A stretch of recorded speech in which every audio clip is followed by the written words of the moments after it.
প্রথমত বলে দিই, এটা কিন্তু আমাদের কেক না, গ্রুপ থেকে নেওয়া একটা পোস্ট ছিল। দেখতে পাচ্ছেন উনি বলছেন ওনার একটা ইমার্জেন্সি কেক লাগতো। নোট করবেন, ইমার্জেন্সি কেক। সেই সাথে ওনার বাজেট 500 টাকা, সাথে চকলেট কেক লাগবে। আপনাদেরকে বারবার আমরা কিন্তু সচেতন করি, ভোক্তা হিসেবে আপনাদের সচেতন হওয়া উচিত। 500 টাকায় এই বাজারে, বর্তমান বাজার দরে 500 টাকা একটা ভালো কেক পাওয়া অসম্ভব। এটা কোনোভাবেই সম্ভব না, কেউ দিতে পারবে না। কখন পারবে জানেন? যে জানেই না যে সে কত টাকার প্রোডাক্ট কিনছে, কত টাকা তার খরচ হচ্ছে, সে তখন আপনাকে দিতে পারবে নিজের গায়ের থেকে। এরকম কোনো যদি বোকা বিজনেসম্যান আপনি পেয়ে থাকেন, তার কাছ থেকে আপনি পেতে পারবেন, আপনার লাক যদি ভালো থাকে।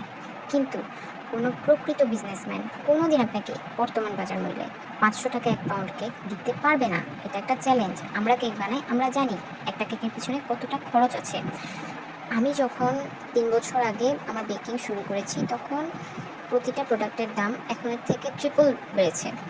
যেমন শুধুমাত্র আমি কোকো পাউডারের দাম আপনাদেরকে বলি, তখন কোকো পাউডারের কেজি ছিল 600 টাকা।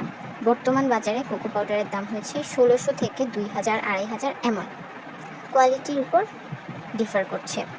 যেমন আপনি যদি একটা কোকোলার কোকো পাউডার নেন, সেটা আর একটা ইম্পোর্টেড কোকো পাউডার সেম হবে না, এবং দুইটার আউটকামও কিন্তু ভিন্ন হবে। ওই কোকোলা দিয়ে আপনাকে যদি কেক বানাই দিই না, আপনাদের কিন্তু পছন্দ হবে না। সেই সাথে এখানে একজন কমেন্ট করেছে, দেখতে পাচ্ছেন আমি অ্যাড করেছি। উনি বলতে চাচ্ছেন কাস্টমাইজ চার্জ নাকি নতুন বাটপাড়ি। আচ্ছা, আপনি একটা বেকারি থেকে যখন কেক নিতে যান, ওনারা কি ডিজাইন চার্জ রাখে না? যখন আপনি কাস্টমাইজ ডিজাইন দিয়ে কেক অর্ডার করতে চান, তখন কেন বলেন না ওনাদেরকে? সব এই ধরনের কথা আপনাদের কেন হোমমেড কেকের ব্যাপারে আসে? যেমন উনি বলেছেন কেক তো ডিজাইন সহই হবে, তাই না? আবার ডিজাইন চার্জ কিসের? এই যে আমি এখন যে কেকটা বানাচ্ছি, এই কেকটাতে আমার এক্সট্রা কতগুলা কাজ আছে। আমার ক্রিম গেছে কিছু, আমার এক্সট্রা সময় গেছে কিছু। আপনারা যে আমাদেরকে মূল্যটা দিচ্ছেন আমাদের প্রোডাক্টের পাশাপাশি, সেখানে আমাদের সময়ের মূল্য আছে। যে কেকটা বানাতে আমার 10 মিনিট লাগবে, যে কেকটা বানাতে আমার 1 ঘন্টা 2 ঘন্টা লাগবে, দুইটার প্রাইস জীবনেও সেম হবে না। সেম আপনাকে কে দেবে জানেন? যে বিজনেস বুঝে না। এরকম কাউকে যদি আপনি খুঁজে পান, তবে আপনি লাকি। যার কাজের ফিনিশিং সুন্দর নাই, যে কাজ জানে না এখনো, যে কাজ এখনো শিখছে, তার প্র্যাকটিসের জন্য সে আপনাকে দিবে এই ধরনের দামে, কোনো ডিজাইন চার্জ ছাড়া। কোনো ভালো কাজ বিশিষ্ট লোক কখনোই আপনাকে দেবে না। কেন দিবে? আপনি একটা বেকারি থেকে, ওরাও তো বিজনেস করছে, ওদের বিজনেসটা বিজনেস, আমাদের বিজনেস আপনাদের গায়ে লাগে না, কারণ আমরা বাসায় বানাই তাই। এই যে এখানে আমি পার্লস দিব, ওইটার প্রতি গ্রামের মূল্য আমি ধরবো আমার কেকের মধ্যে। এই যে আমি উপর চকলেট দিয়ে লিখলাম না, এই চকলেটের দামটাও আমি লিখবো। আমি যে পাইপিং ব্যাগ ইউজ করছি, প্রতিটা পাইপিং ব্যাগের ভাড়া আপনাদেরকে দিতে হবে। সম্পূর্ণ সব কিছু আপনাদেরকেই দিতে হবে। আমি আমার গায়ে থেকে একটা টাকাও দিব না। এটাকেই বিজনেস বলে। আপনাদের কেকগুলো বানানোর জন্য যে আমি জিনিসগুলো কিনছি, প্রতিটা জিনিসের ভাড়া আপনারা কেকের মধ্যে দিচ্ছেন।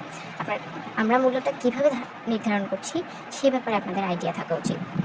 তাই আমি আপনাদেরকে বলছি, যাচাই বাছাই করে নিন, এবং ইমার্জেন্সিতে যে একটা সার্ভিস নেবেন আপনি, সেটার জন্য ইমার্জেন্সি চার্জ দেওয়া উচিত। অনেক সময় অনেকে নেন না, যার কারণে আপনারা আকাশে উঠে গেছেন। আপনারা বুঝতে পারেন না যে কোনটা ন্যায় কোনটা অন্যায়। আপনাদের কথা বলার ধরন এত খারাপ, আপনারা বলতে চাচ্ছেন এটা বাটপাড়ি। কতটা জ্ঞান শূন্য হলে মানুষ এই ধরনের কথা বলতে পারে? কাস্টমাইজ চার্জ আপনাদের কাছে বাটপাড়ি মনে হচ্ছে, কিন্তু ডিজাইনের মধ্যে যখন একটা ফুল কম থাকে, একদিকে একটু উঁচু থাকে, একদিকে একটু নিচে থাকে, তখন কেন তাহলে কথা বলতে আসেন? তখন বলেন যে কেক পছন্দ হয় না, এই সেই বিভিন্ন ধরনের সমস্যা বের করতে থাকেন। টাকা দিতে ভালো লাগে না, কিন্তু সমস্যা ধরতে খুবই ভালো লাগে, তাই না? আল্লাহর রহমত, আল্লাহর রহমত, অশেষ রহমত যে এই ধরনের নিচু মন মানসিকতার কাস্টমারের পাল্লায় আমি জীবনে কোনোদিন পড়ি নাই। আমার প্রত্যেকটা কাস্টমার খুব ভালোভাবেই বুঝেন, কেননা ওনারা অনলাইন শপিং করেন। অনলাইন শপিং যারা করেন তারা এই ধরনের কথা বলেন না, বরং যারা করেন না তারাই কিন্তু এই ধরনের কথাবার্তা বলে বলে। যাক, অনেক কথা বলে ফেললাম। আমি সবসময় চেষ্টা করি আমার কাস্টমারদেরকে কেন, কি প্রাইস বেড়েছে, কি হয়েছে, সব কিছু গুছিয়ে বলার চেষ্টা করি। এই কারণে ওনারা ঠকেন না। একবার যিনি নেন উনি বারবারই ফিরে আসেন, আলহামদুলিল্লাহ। এবং শুধু তাই না, উনি ওনার আশেপাশের মানুষদেরকেও আমাদেরকে সাজেস্ট করেন। আমাদের কিন্তু রিপিট ক্লায়েন্ট যেমন অনেক বেশি, রেফারেন্স ক্লায়েন্ট অনেক বেশি। আপনাদের কাছে কেমন লেগেছে জানাবেন কেকটা।